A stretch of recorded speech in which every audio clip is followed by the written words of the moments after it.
దేశవ్యాప్తంగా సంచలనం రేపిన బిల్కిస్ బానో కేసులో దేశ అత్యున్నత న్యాయస్థానం కీలక నిర్ణయం తీసుకుంది. ఈ కేసుకు సంబంధించి సుప్రీం తీర్పు వెలువరించింది. ఈ కేసులో దోషులైన 11 మంది ఖైదీలకు రెమిషన్ మంజూరు చేస్తూ గుజరాత్ ప్రభుత్వం తీసుకున్న నిర్ణయాన్ని సర్వోన్నత న్యాయస్థానం కొట్టివేసింది. 2002లో గోద్రా రైల్ దహనకాండ అనంతరం గుజరాత్లో 5 నెలల గర్భిణిగా ఉన్న బానుపై సామూహిక అత్యాచారం జరిగింది. ఆమె కుటుంబానికి చెందిన 7గురిని హత్య చేశారు. ఈ కేసులో 11 మంది నిందితులకు సిబిఐ ప్రత్యేక కోర్టు 2008 జనవరి 21న జీవిత ఖైదు విధించింది. గతేడాది దోషులకు రెమిషన్ మంజూరు చేయడంపై ఆమె సుప్రీంను ఆశ్రయించారు. ఆమె గోడును విన్న సుప్రీం కోర్టు 11 మందిని తిరిగి అరెస్ట్ చేయాలని తీర్పిచ్చింది.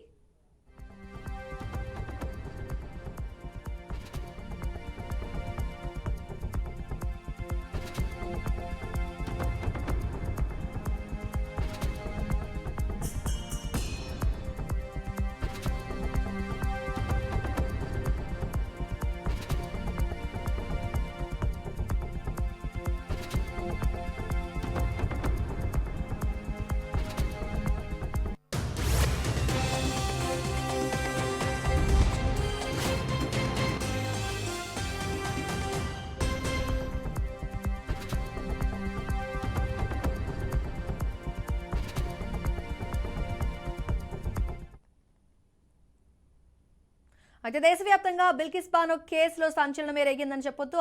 అత్యున్నత న్యాయస్థానం కీలక నిర్ణయం తీసుకుంది. ఇప్పుడు ఈ కేసుకు సంబంధించి సుప్రీం తీర్పు వెలువరించింది. ఈ కేసులో 11 మంది దోషులకు రెమిషన్ మంజూరు చేస్తూ గుజరాత్ ప్రభుత్వం తీసుకున్న నిర్ణయాన్ని సర్వోన్నత న్యాయస్థానం కొట్టివేయడం జరిగింది. ఇదే అంశానికి సంబంధించి మరింత సమాచారాన్ని మా ప్రతినిధి అశోక్ నడి తెలుసుకుందాం.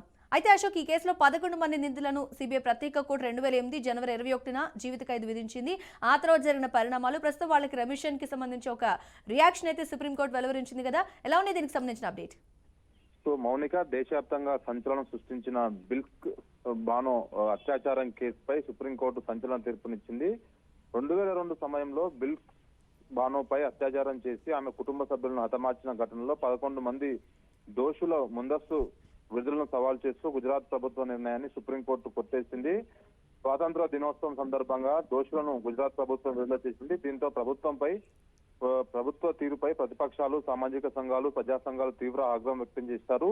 సో నేరస్తులను హీరోలుగా చూడడం, వారికి సాధారణంగా స్వాగతించడం పట్ల జనాల్లో తీవ్ర అసంతృప్తి కారణమయ్యాయి. దీంతో దోషులను ఎలా విడుదల చేస్తారు అంటూ బిల్కిస్ బానో నాకు సమాచారం లేకుండా ఎలా విడుదల చేస్తారంటూ, ఎలాగైనా న్యాయం చేయాలంటూ ఆమె సుప్రీంకోర్టును ఆశ్రయించింది. సుప్రీంకోర్టు ఈ రోజు దానిపై విచారణ చేపట్టి సో మొత్తానికి 11 మంది నిందితులకు ఏదైతే విడుదల చేసిందో దాన్ని స్టే విధించింది. సో ఈ సుప్రీంకోర్టులోని జస్టిస్ బివి నాగరత్నం, ఉజ్జల్ బుయాన్తో కూడిన ధర్మాసనం అక్టోబర్ లో తీర్పు రిజర్వ్ చేసి సో ఈ రోజు దానిపైన రిజర్వ్ పైన ఈ రోజు తమ తీర్పును వెలువరించింది. సో గుజరాత్ ప్రభుత్వము ఏదైతే 2002లో అప్పుడు జరిగిన అల్లర్లో మొత్తము ఆమె కుటుంబాన్ని మొత్తము 11 మందిని చంపి అప్పుడు బిల్కిస్ బానో గర్భవతిగా ఉన్నారు. సో ఆమెపై కూడా 11 మంది అత్యాచారం చేశారంటూ అప్పట్లో సంచలనం జరిగింది. దాని తర్వాత సుదీర్ఘంగా ఈ కేసు నడిచింది.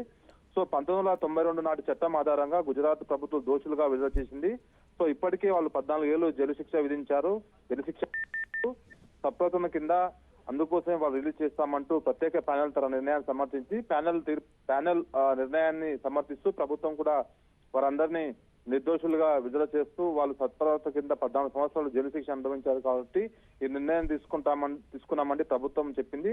సో దీనిపైన వ్యతిరేకిస్తూ కొంతమంది విపక్షాలకు సంబంధించిన నేతలు, తృణమూల్ కాంగ్రెస్ చెందిన మహుమా మైత్రి, సిపిఎం పొలిటికల్ సభ్యులు సుభాషిణి అలీ, జర్నలిస్ట్ రేవత్ లాల్, లక్నో యూనివర్సిటీ మాజీ వైస్ ఛాన్సలర్ రూపా రేక్ వర్మ సుప్రీంకోర్టులో పిటిషన్ దాఖలు చేశారు. సో దోషులు మరణశిక్ష, యావశిక్ష కారణంగా శిక్ష మార్చవచ్చు అంటూ ఎట్టి పరిస్థితుల్లోనూ వాళ్ళు 14 సంవత్సరాలు అనుభవించారు. గతంలో వాళ్ళకి మరణశిక్ష ఇస్తే దాన్ని యావజ్జీవ శిక్ష విధించారు. దాన్ని 14 సంవత్సరాలు ఇప్పటికే శిక్ష అనుభవించారు కాబట్టి సో వాళ్లకు సత్ప్రవర్తన కింద వాళ్ళని విడుదల చేస్తామంటూ ప్రభుత్వం చెప్పింది. సో దీనికి ఇప్పటికీ ఈ కేసు అప్పట్లో దేశవ్యాప్తంగా సంచలనం రేగింది. సబర్మతి ఎక్స్ప్రెస్ లో అగ్నిపవన్ తర్వాత చెలరేగిన మతపరమైన అల్లరిలో బిల్కిస్ బానో సామూహిక అత్యాచారానికి గురయ్యారు. ఆమె వయసు అప్పుడు 21 సంవత్సరాలు. అంతేకాకుండా ఆమె గర్భవతి కూడా అన్నారు. సో మొత్తం వారి కుటుంబ సభ్యులు దాదాపు 7 మంది హతమార్చారు సమయంలో. సో ఈ కేసు సుదీర్ఘ కాలంగా పెండింగ్ లో వస్తోంది. సో దీనిపైన సుప్రీంకోర్టు ఒక నిర్ణయం అయితే తీసుకుంది. సో ఎవరైతే 11 మందిని విడుదల చేశారో దానిపైన స్టే విధించింది. వారందరినీ మళ్ళా అదుపులోకి తీసుకోవాలి సో ఉంటుంది కాబట్టి దానిపైన ఎప్పుడు వారిని మళ్ళీ అదుపులోకి తీసుకోవాలని దానిపైన ఒక స్పష్టమైన నిర్ణయం చెప్పలేదు. Right, thanks for your details.